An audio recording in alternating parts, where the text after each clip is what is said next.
Please go and follow Money to Fight For. They covered my writing journey right from 2019 until now. So I briefly want to talk about this book and what it holds and why it's very special to me and why I'm thankful that all of you have come here. If you notice, there is a flower right on my seat. So in December of 2020, I think on 21st, my friend died. Her name was Brenda. If you have the book, it's dedicated to her.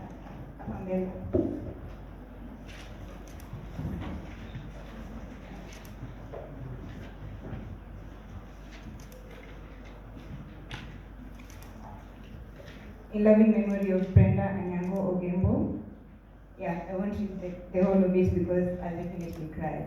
So in 2020 she passed on. She was knocked down along Thika Road.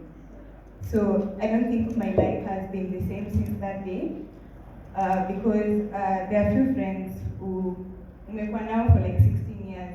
So she was one of them, her and Sheila. Where's Sheila? Sheila Nyanza. Yeah. Yeah, so it was just her and Sheila, yeah, that one, who have been my friends for like 16 years.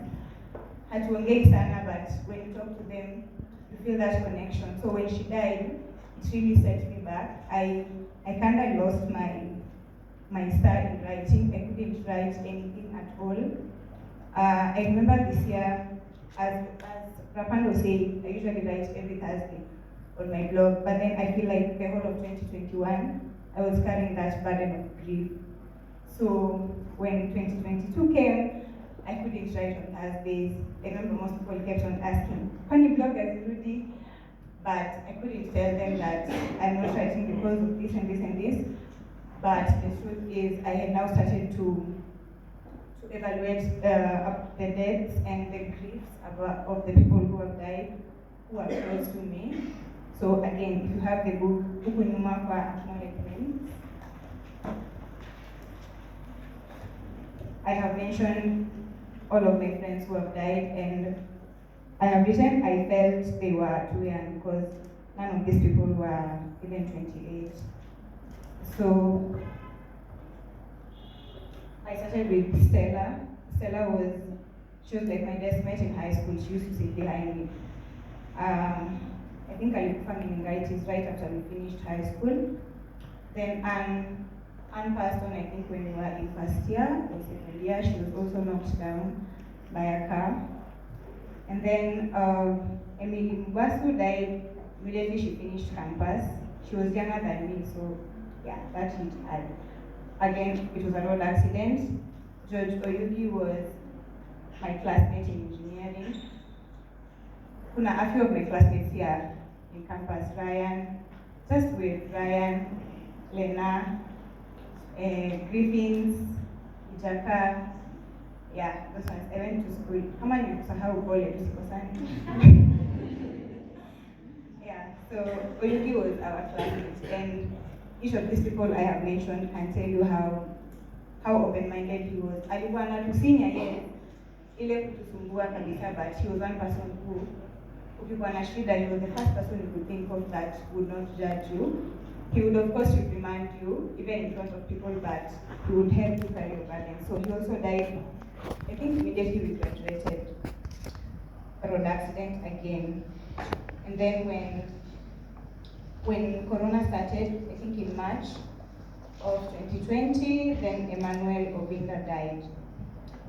He died after a short illness. We have never understood what happened, because if you remember during those times, kulikuwa na lockdowns, and then we couldn't travel. I think Nairobi was locked. We couldn't travel, so we've never believed that he died, but yes, he died.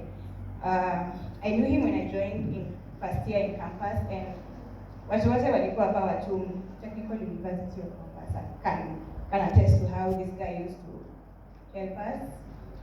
He believed in our dreams. He had money.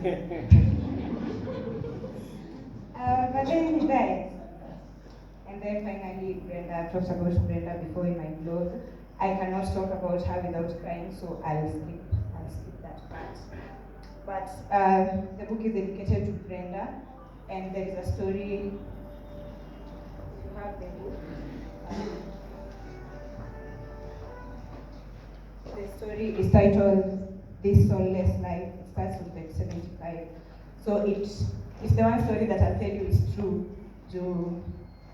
After I write, people tend to come back and ask me, are all these things true? Are you writing about yourself? I don't know. But page 75 is the only page I'll tell you it's the truth. So that story I've written about Brenda and who she was in life. The whole book is written in form of letters.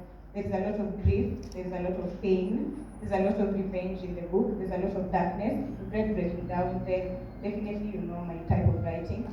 If you read my blog, see our Facebook. Facebook I only bash Mbabazi, but on my blog I am very serious on my blog.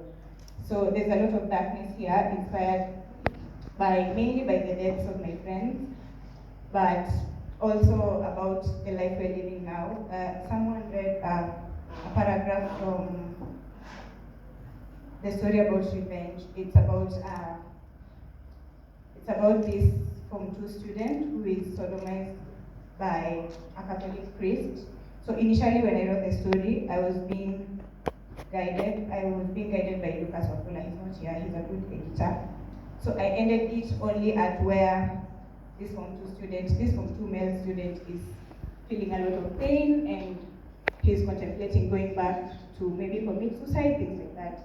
But then Lucas asked me if I could introduce an aspect of revenge so that I know maybe all of us, if not all of us, most of us have revenge one time in our lives. Mimi, I have done one. I'm trying to say that if you're a victim of anything, if you're a victim of any, let's say, GBV, anything, just anything bad happening to you, I know you can choose to revenge, but the story shows you that even after you revenge against that person, you still don't get the healing you really wanted.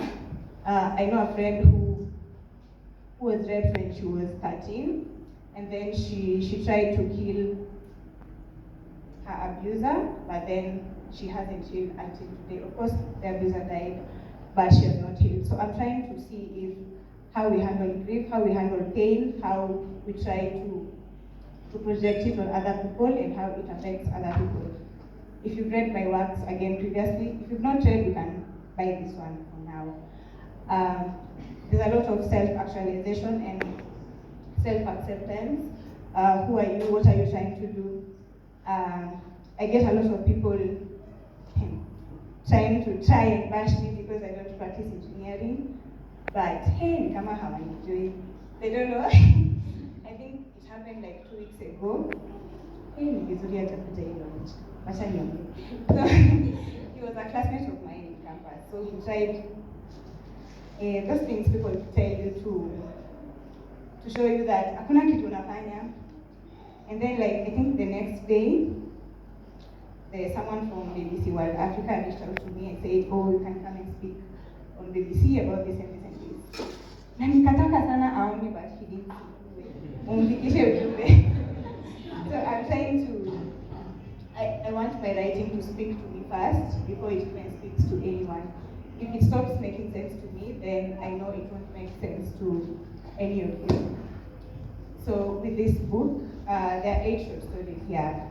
There is no happy ending here, but my characters are really trying to get a hold of themselves. They're really trying to find healing, not in the best ways. There's a lot of suicide, there's a lot of deaths, there's a lot of murders, there's a lot of GBV, sexual violation, a lot of those things.